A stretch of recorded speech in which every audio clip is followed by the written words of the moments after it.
बिस्मिल्लाहिर्रहमानिर्रहीम अस्सलामु अलैकुम वरहमतुल्लाहि वबरकातुहू। तमाम तर जुल्म और जबर के बावजूद फैसले तो इमरान खान ही करेंगे। इस्लामाबाद हाई कोर्ट से बड़ा फैसला आ गया है, आपको आगाह करता हूं, लेकिन ग्राउंड पे क्या हो रहा है पहले वो भी सुनते जाएं। क्या खेल खेला जा रहा है और आगे इस खेल के बाद पीटीआई के पास कौन सी रेमेडी होगी।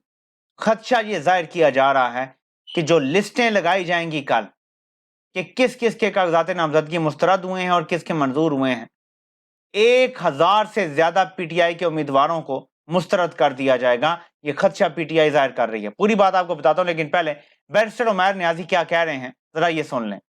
आज तक पाकिस्तान की हिस्ट्री में नहीं हुआ, जब भी स्क्रूटनी होती है बंदा जाता है फौरन उसी वक्त उसका फेट डिसाइड कर दिया जाता है, या उसके पेपर एक्सेप्ट होते हैं या रिजेक्ट होते हैं। यहाँ स्क्रूटनी का मरला 3-4 दिन से जारी है, किसी को भी किसी का ऑर्डर नहीं मिला। सारों को कहा जा रहा है कि 30 तारीख को लिस्टें लगा दी जाएंगी, आपको आपका फेट पता चलेगा, और उस दिन देखेंगे 1000+ बंदे को डिस्क्वालीफाई किया जाएगा।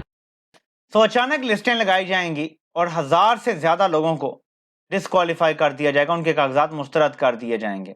यह है प्लान, ऊपर से ऑर्डर दिया जा चुका है। कंफर्म खबरें यह हैं कि बता दिया गया है आरओज को, लिस्ट में ये नाम है, बाकायदा लिस्ट दी गई है नामों की, कि इन सब के वो 500 होंगे, 1000 होंगे, 700 होंगे, 300 होंगे, इन लोगों के आपने कागजात मुस्तरद करने हैं।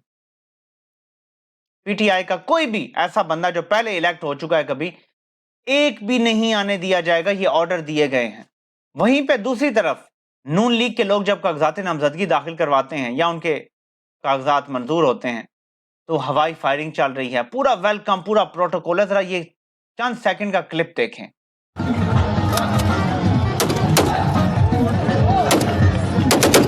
ये आपने हवाई फायरिंग की आवाज सुनी है? अगर आपको नहीं आई तो दोबारा से चंद सेकंड पीछे करके सुन लें। नून लीग को फुल प्रोटोकॉल मिल रहा है। आरओ के दफ्तर के बाहर कोई कागजात स्क्रूटनी के लिए पहुंचता है तो उससे पूछा जाता है नून लीग के हैं, चलें ठीक है। पीटीआई है तो वहीं से गिरफ्तार, ये किया जा रहा है। लेकिन इसका हल क्या है और क्या ऐसे ही होगा कि 1000 के कागजात मुस्तरद हो जाएंगे और मामला ऐसे ही चलता रहेगा? जैसे बाकी नजफी साहब ने कहा है कि कौन से कानून में लिखा है कि कोई मफरूर या इश्तिहारी है उसके कागजात की जांच पड़ताल नहीं हो सकती? ये कहां लिखा हुआ है, कौन से कानून में? इलेक्शन एक्ट में बता दें तो इसका मतलब है कि जजेस कुछ ना कुछ कहीं ना कहीं स्टैंड ले रहे हैं, कुछ ना कुछ रिलीफ अदालतों से ही मिलेगा। तो ये जो 1000 लोगों के कागजात मुस्तरद होंगे इकट्ठे, या 500 के, 200 के, 50 के, जितने के भी, बहरहाल जो नंबर दिया गया है वो 100% मुस्तरद होंगे। तो फिर आगे अदालतों से कोशिश की जाएगी रिलीफ लेने की। और मैं आपको यकीन दिलाता हूं कि आमिर फारूक की अदालत भी रिलीफ देने से इनकार नहीं कर सकेगी।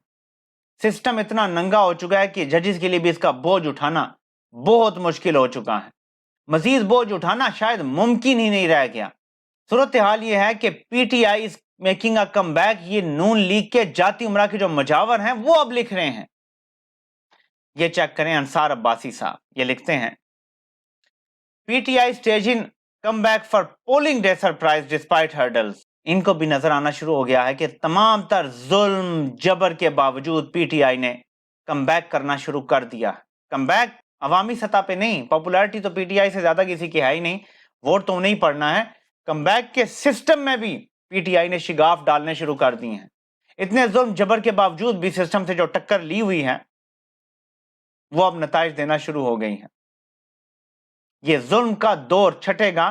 दूसरा फैसला जो आया है इस्लामाबाद हाई कोर्ट से, बैरिस्टर गौहर को, जो कायम मकाम चेयरमैन पीटीआई हैं, इमरान खान से मुशावरत की आज ही इस्लामाबाद हाई कोर्ट ने इजाजत दे दी। तमाम टिकटों के फैसले इमरान खान खुद करेंगे। ऐसा नहीं होगा कि बाहर से बैठे हुए कोई भी कुछ कह देगा। तमाम लोगों को जो अप्लाई कर रहे हैं, जो भी उनकी दरख्वास्तें हैं, जो भी उनका बायोडेटा है, वो इमरान खान के सामने रख दिया जाएगा कागजात समेत। और इमरान खान जेल में बैठ के खुद स्क्रूटनी करके और फिर लिस्ट 1 दिन बाद, 2 दिन बाद, उनके भी तो काफी दिन हैं, सबके कागजात देख के और फिर बताएंगे कि इसको यहां से टिकट देना है और इसको यहां से टिकट देना है। तो फैसले तो इमरान खान ही करेंगे, जितना मर्जी रोकने की कोशिश कर लें। दूसरी तरफ ये जरा चेक करें, एक और अदालत से शर्मिंदगी का मकाम है ये इलेक्शन कमीशन के लिए और केयरटेकर हुकूमत के लिए। जस्टिस मियां गुल हसन औरंगजेब साहब ने कहा है कि a terrible system is being run under the interim government where even consultation on election is not allowed। ये जस्टिस मियां गुल हसन औरंगजेब साहब के रिमार्क्स हैं। एक बदतरीन सिस्टम चल रहा है जहां पे मुशावरत की इजाजत भी नहीं दी जा रही जो टिकट देने हैं उनके हवाले से, तो ये इजाजत दे दी उन्होंने फिर। यानी अदालतों के जजेस कुछ ना कुछ स्टैंड लेना शुरू हो गए हैं। लेकिन बात फिर वही है कि सबसे बड़ा काजी जब वापस आएगा तो वो सारी बाजी पलट सकता है दूसरों के हक में। वो आके एक फैसला दे देगा स्वीपिंग, और उस फैसले को कहीं भी चैलेंज नहीं किया जा सकेगा। वो आके अगर आज कह देता है कि हाई कोर्ट्स ने जितने भी फैसले दिए हैं हम कलअदम करार देते हैं, वो कलअदम हो जाएंगे। फिर कोई इंसाफ, कोई कानून, कुछ नहीं होगा। काजी के पास इतनी पावर आ गई है, यानी सिस्टम काजी को कंट्रोल करे तो काजी सब कुछ कंट्रोल कर रहा है। एंड में फैसला काजी ने ही करना है कि वो अपना नाम डिक्टेटरों की फहरिस्त में डाल के जाएगा, क्योंकि ये इक़्तिदार सिर्फ 8-9 महीने का रह गया है। अपना नाम डिक्टेटर्स की फहरिस्त में डाल के जाना है या जमहूरियत बचाने वालों की लिस्ट में डाल के जाना है, काजी ने फैसला करना है। जुल्म का दौर आज नहीं तो कल खत्म हो जाएगा। कुछ जजों ने स्टैंड लेना शुरू किया है तो आपको वाज़ेह फर्क नजर आ रहा है। सबकी कांपे टांग रही हैं। कभी नौरीन रो रही है, कभी नौरीन के सपोर्टर और स्पॉन्सर्स रो रहे हैं, कभी रावी रो रहा है।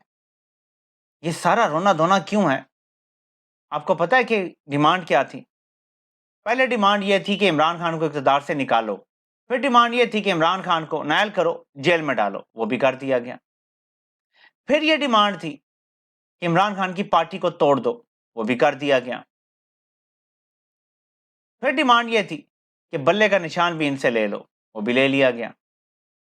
लेकिन जैसे ही एक फैसला रिवर्स हुआ, पूरा जो चेन ऑफ इवेंट्स है ना, जो सीक्वेंस के साथ चल रहा है, वो सारा प्लान दबरदूस हो जाता है। लंदन प्लान दबरदूस हो जाता है अगर एक चीज भी सारे प्लान से निकाल दी जाए। अगर ये बल्ले का निशान ले लें लेकिन सिर्फ इमरान खान को रिहा कर दें, तो जो भी स्ट्रैटेजी होगी, इमरान खान हर जगह जाके जलसे कर सकते हैं और हर इलाके में बता सकते हैं कि ये बंदा है आजाद, ये मेरा बंदा है, ये इसका इंतखाबी निशान है और तुमने इसको वोट देना है। कि इनमें से कोई एक भी चीज मिस हो जाए तो लंदन प्लान खत्म हो जाता है। इसलिए इतनी चीखें मारी जा रही है और इसीलिए इलेक्शन कमीशन ने फैसला किया है, जो इतलात आ रही हैं कि इस फैसले को जो बल्ले का निशान बहाल करने का दिया गया था पेशावर हाई कोर्ट के सिंगल बेंच से, वो अब डिवीजन बेंच में चैलेंज करेगा। वैसे तो उनके पास 2 ऑप्शन है, सुप्रीम कोर्ट में भी जा सकते हैं, लेकिन शायद वो डिवीजन बेंच में जाएंगे। अब इनकी हर हरकत में, हर चीज में मुझे तो बदनीयती नजर आती है। क्या जस्टिस इब्राहिम खान से उन्हें मजबूर करके, ब्लैकमेल करके या कुछ भी कोई ऐसा बेंच बनवाया जाएगा जो कंप्रोमाइज्ड होगा? अभी हम कुछ नहीं कह सकते। पेशावर हाई कोर्ट से मुझे उम्मीद है कि ऐसा कुछ नहीं होगा कि वो कंप्रोमाइज करें, क्योंकि इंसाफ यही कहता है कि आप महज इलेक्शन से आप महीना रह गया या 1.5 महीना रह गया है, आप एक पार्टी से कैसे इंतखाबी निशान ले सकते हैं? आप कैसे करोड़ों लोगों से अपनी पार्टी को वोट डालने का हक छीन सकते हैं? ये तो बुनियादी हकूक के खिलाफ है जो आइन देता है। सो देखते हैं कि इलेक्शन कमीशन किस तरह ये हरकत करता है। और इलेक्शन कमीशन का तो मैंडेट ये है कि आपने साफ शफाफ इलेक्शन करवाने हैं, गैर जानिबदार रह के इलेक्शन करवाने हैं। आइन इलेक्शन कमीशन पे इस तरह की हरकतें करने पे पाबंदी लगाता है कि वो पार्टी बन जाए। इलेक्शन कमीशन पार्टी बन के स्टे हटवाने जा रहा है। इलेक्शन कमीशन को क्या नुकसान होता है कि कोई पार्टी इलेक्शन लड़ती है? यानी उनका काम शफाफ इलेक्शन करवाना है। पार्टी के अंदर जो इंतखाबात हैं, इलेक्शन कमीशन का कोई लेना देना नहीं है उससे। कांपे टांग रही हैं, सब परेशान हैं, मजबूर हैं कि खान आ गया तो क्या करेगा, पता नहीं कोई बला आ जाएगी, पता नहीं हमें जिंदा खा जाएगा, क्या हो जाएगा। ये खौफ है जो इन्हें सोने नहीं दे रहा, जिसकी वजह से पाकिस्तान का ये असर कर रहे हैं। लेकिन ये जुल्म की रात में आपको नाज़रीन आज बता सकता हूँ इंशाल्लाह कि छटने जा रही है। अपनी आवाम से लामहदूद मुद्दत तक जंग नहीं लड़ी जा सकती। एक लिमिट होती है, उसके बाद बात खत्म हो जाती है। बंगालियों से जो जंग लड़ी गई थी इलेक्शन के बाद, जो ऑपरेशन शुरू किए गए थे, वो साल हाँ साल नहीं चले थे। ये तो अभी 2 साल चल गया ऑपरेशन। इमेजिन करें। हाँ, बलोचों पे बड़ा जुल्म हुआ है, बहुत अरसे से, 50 साल से ये चल रहा है। और खासतौर पे अकबर बुगटी को जब से कत्ल किया गया उसके बाद तो बहुत ही ज्यादा जुल्म किए गए हैं। लेकिन ये जो पूरे मुल्क में किया जा रहा है सिमल्टेनियसली, इसकी कोई मिसाल नहीं मिलती और 2 साल से मुसलसल जारी है। ये खत्म होने वाला है इंशाल्लाह। उनकी भी बस होने वाली है और सहूलतकारों की भी बस होने वाली है। आपसे इंशाल्लाह फिर मुलाकात होती है। अल्लाह पाक आप सबका हामी नासिर हो। आप सबके सुनने का बहुत बहुत शुक्रिया।